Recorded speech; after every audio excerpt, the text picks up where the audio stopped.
Que a graça e a paz de nosso Senhor e Salvador Jesus seja contigo. Tema 18 da nossa série Nisto Cremos, o Dom de Profecia, intitulado Testando os Profetas Modernos. Em Mateus, no capítulo 24, no verso 11, está escrito: E surgirão muitos falsos profetas e enganarão a muitos. Jesus e a própria Bíblia nos adverte que no tempo do fim surgiriam falsos profetas. Mas como podemos saber se o profeta é falso ou se é verdadeiro? A Bíblia nos fornece as ferramentas para analisarmos se o suposto profeta realmente é um profeta verdadeiro. As suas mensagens, por exemplo, elas têm que estar de acordo com a Bíblia. Isaías 8, verso 20 está escrito: A lei e ao testemunho. Se não falarem desta maneira, jamais verão a alva. O profeta verdadeiro, em sua mensagem, tem que estar harmonicamente ligados com a lei e o testemunho de Deus, manifestado nas Escrituras. Testemunho é a profecia. O Espírito Santo não vai revelar nada que seja contra o que já foi revelado, ou seja, contra aquilo que ele instruiu os seus servos a escreverem. Segundo ponto, as profecias elas têm que se cumprir. Deuteronômio 18, verso 20 e 22, verso 21 e 22. Se disseres no teu coração: Como conhecerei a palavra que o Senhor Jeová não falou? Sabe que, quando esse profeta falar em nome do Senhor Jeová e a palavra dele não se cumprir, nem suceder como profetizou, esta é a palavra que o Senhor Jeová não disse. Com soberba falou o tal profeta, não tenhas temor dele. Infelizmente, muitos ainda continuam acreditando em falsos profetas.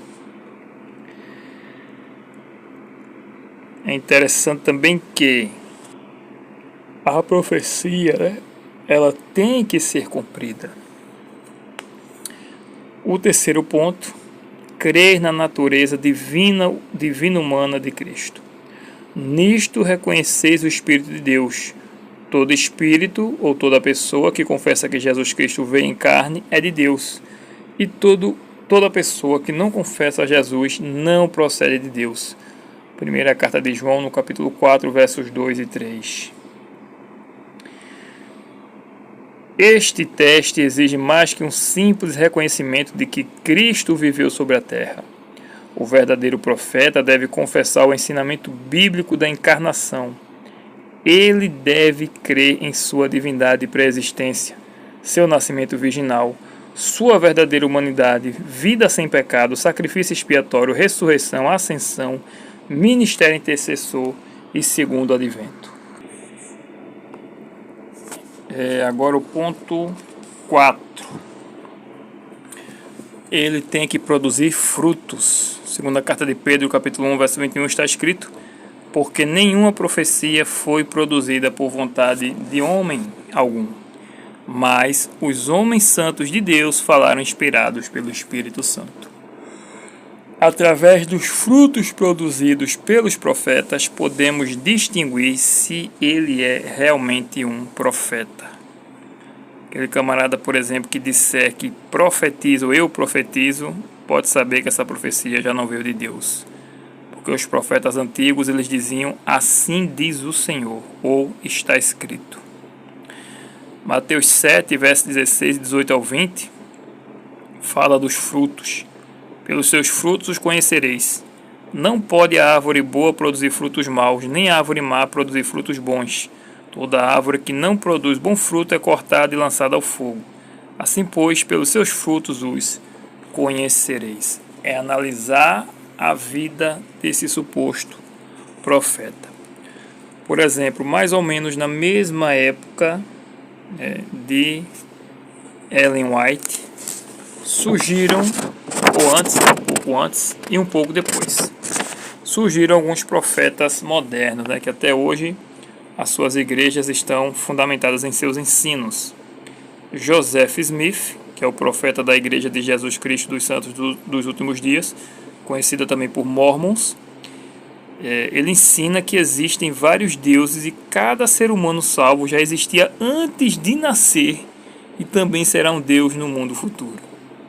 Defende que Jesus é literalmente um espírito irmão de Lúcifer, uma criação.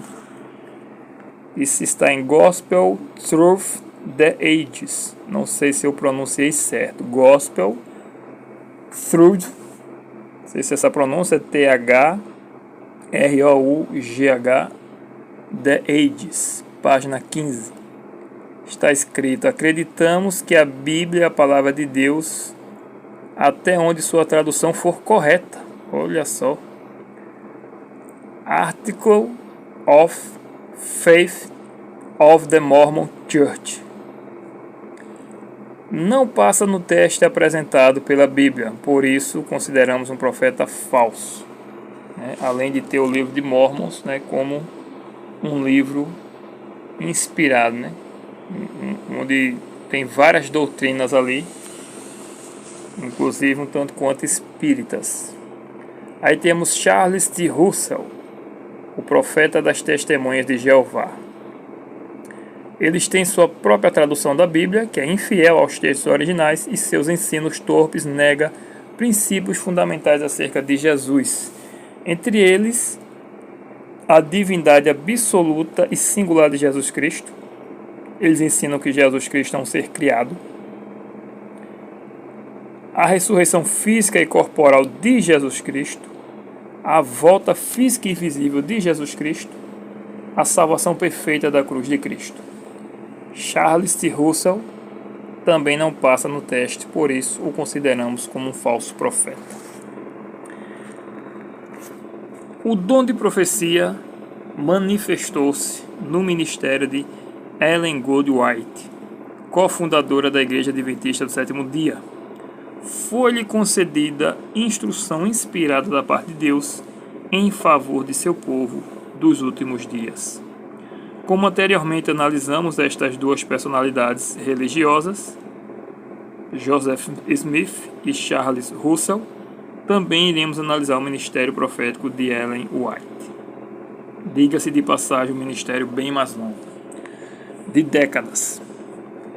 Primeiramente, a sua concordância com a Bíblia, seu grande ministério de obras literárias nos mostram claramente a coerência com a palavra de Deus, através de milhares de textos bíblicos em seus escritos. Quem pegar um livro de Ellen White para ler, tomar a Bíblia na mão, ele perceberá o quanto os escritos levam à Escritura Sagrada e o quanto estão de concordância.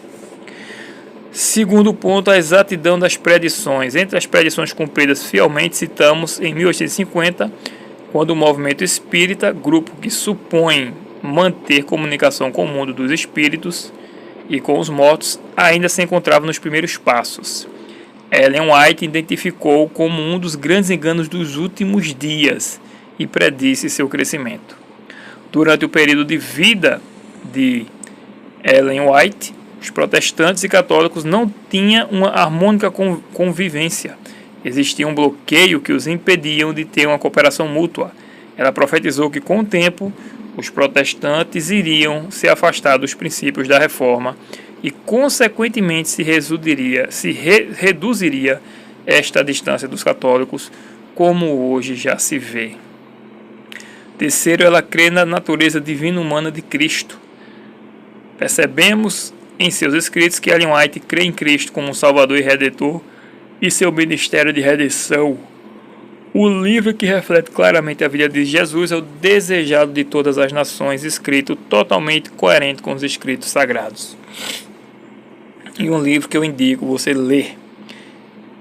E, diferentemente de Joseph Smith e de Charles Russell, ela acredita plenamente na divindade de Cristo.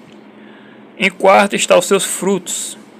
Alguns pontos do seu ministério iremos destacar: o seu empenho para estabelecer os setores de publicações, escolas, obra médico-missionário e o desenvolvimento missionário de extensão mundial.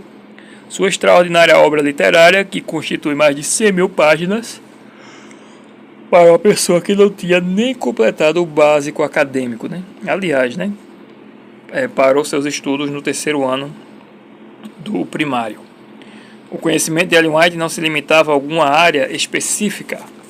O Senhor transmitiu-lhe conselho em assuntos como saúde, educação, vida familiar, temperança, evangelismo, ministério de publicações, dieta adequada, obra médico-missionária, obra médica e muitas outras áreas.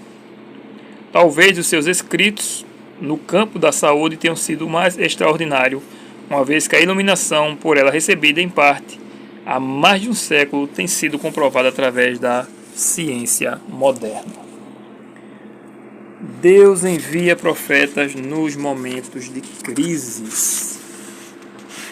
Como Noé no dilúvio, Moisés para libertar o povo de Israel do Egito, Samuel em um período de opressão, Elias num tempo de apostasia do reinado de Israel, Isaías e Jeremias num momento de declínio nacional, Daniel no tempo de cativeiro, Pedro e Paulo no nascimento da igreja cristã em perseguição e, por último, Ellen Goldman White, por haver a necessidade de restauração da verdade dos últimos dias.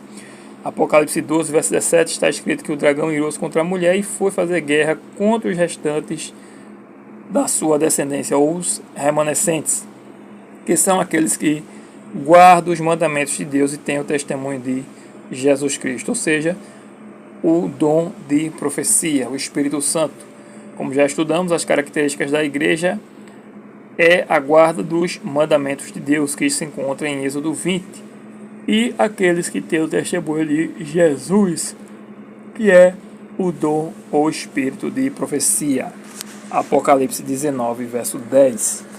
A igreja dos últimos dias é aquela que é fiel à total guarda dos 10 mandamentos escritos pelo dedo de Deus e que tem o espírito de profecia. Aleluia!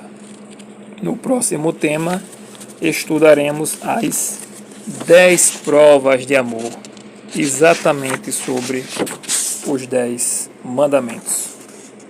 Que Deus seja louvado e até o próximo vídeo. Que Deus te abençoe, em nome de Jesus. Amém.